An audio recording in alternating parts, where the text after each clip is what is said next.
बिस्मिल्लाहिर्रहमानिर्रहीम। उम्मीद करना सारे वीर खैरियत नाल होणगे, तंदुरुस्त होणगे। अच्छा वीरो, अज दी वीडियो आपां इस मौजू ते बनांदे पे हैं।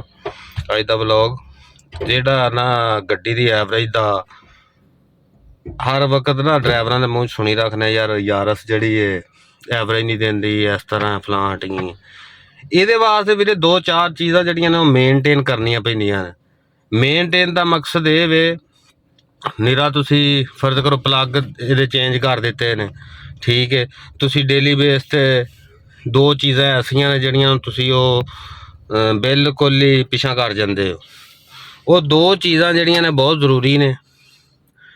ਦੋ ਕੀ ਮਸਲਨ ਦੋ ਹੀ ਜ਼ਰੂਰੀ ਨੇ। ਉਹ ਇੱਕ ਤਾਂ ਚਲੋ ਏਸੀ ਵਾਲਾ ਫਿਲਟਰ ਹੋ ਗਿਆ, ठीक है। दूसरा मेन चीज़ जी ਇਹਦੀ बाहर का फिल्टर जोड़ा उन्होंने अक्सर हवा नहीं लग मारते। आप 10-10 दिन 15-15 दिन बंदे हवा उन्होंने खोलते ही नहीं। हवा का फक्का उन्होंने मारन तो फिर ही है ना जाके सीधा हो सिस्टम।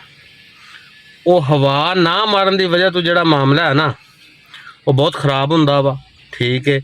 तो इन्हां मेन चीज़ां ये ने डेली हवा वजदी रवे ये फिल्टरां नूं, ठीक है। तो तुसीं फिर देख लो गड्डी की आवाज़, गड्डी की एवरेज तुहानूं आपे ही पता लग जाएगा, ठीक है। दो चार चीज़ां जिहड़ियां ऐसियां ने ये हर सूरत आपां नूं देखणियां चाहीदियां ने। कई बंदियां दी आदत बनी है यार, वो की आंदे ने हवा मारनी नहीं, गड्डी की बैटरी का पानी नहीं चैक करना।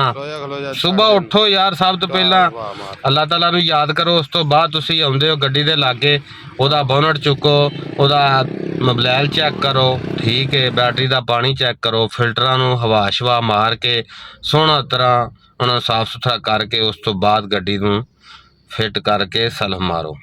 ये चीज़ां साडे च पाईयां नहीं जांदियां। फिर असीं आने गड्डी एवरेज नहीं देंदी, इंज हो गया फलां हो गया।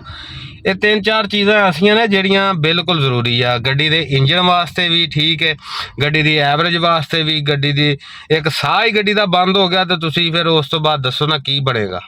अपना ही अपना साह बंद हो जाए तो आपां की करांगे। ये दो चार चीज़ां जिहड़ियां मेरा वीर ख्याल रखा करो इन्हां दा हर सूरत ही। ते बाकी दुआवां च वीर नूं याद रखियो, ठीक है। अपना ख्याल रखियो। अल्लाह हाफिज़।